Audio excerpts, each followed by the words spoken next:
Hello, dear student. How are you today? Today, our new theme is about art perspective. Let's do exercise 1. Work with a partner, look at the paintings.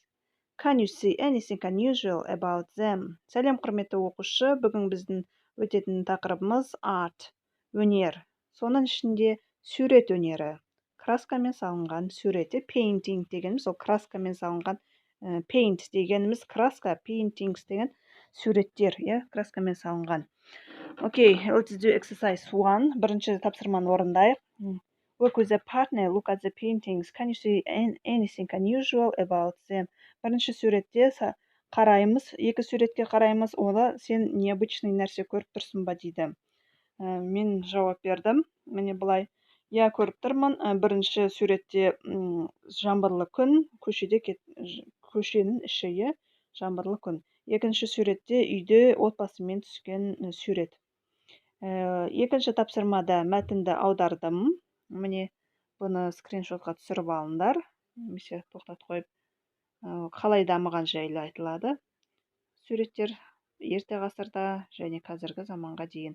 Мына ақ жолақтың астында алдыңғы жағын жақындатып көрсетеді.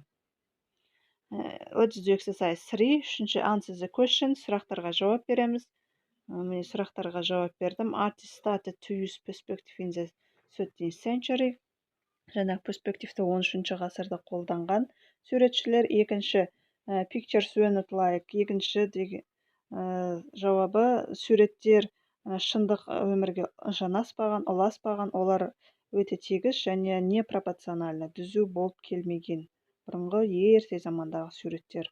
Үшінші жауап суретші перспективті шындық өмірге ұластырып салған. Шын секілді ол көрсеткісі келген художник. An artist shows us perspective as three-dimensional and two-dimensional. Суретші бізге үшті екі-ді ғып көрсетеді.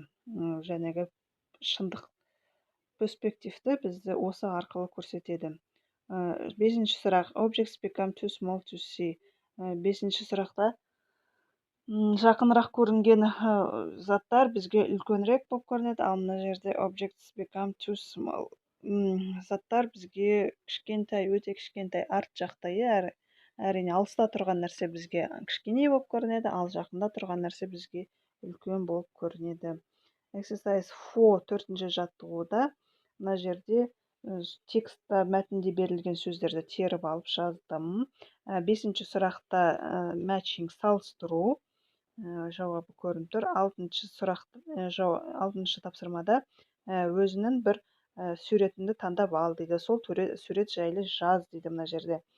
Кім салды, оны қашан салды, оны картинкада перспектив және қолданылған ба, сен картинканың жайлы не ұнайды саған, не ұнамайды картинкада, сол жайлы жаз дейді. Өзінің класста бөліс дейді идеямен. Мен Мона Лизаны жаздым. Леонардо да Винчи салған. Осы 1503 пен 1519 жылдар аралығында салынған. Objects деген сөз ақ жолақтың астында. Осылар ұнайды. Аударып беретін болсам, I have chosen a painting. Мен суретті таңдап алдым. Оның аты Мона Лиза. Леонардо да Винчи салған. 1503 пен 1519 жылдардың аралығында салды. Ол өзінің суретінде жұмысында перспективті қолданды. Мона Лизаның көздері, мысалы, қай жаққа қарасаң да саған қарап тұрған секілді болып жылтырап көрініп тұрады. Ал ұнайды, не ұнайды? Маған 3D суреттер ұнайды. Олар шынымен де көлемді болып келеді. Шын суреттер, шын заттар секілді болып көрінеді. Ал ұнамайтын нәрсе сурет салған кездегі краскалардың жан-жақта шашырап жатқансы маған ұнамайды. Осымен сабақ аяқталды. Қош сау болыңдар.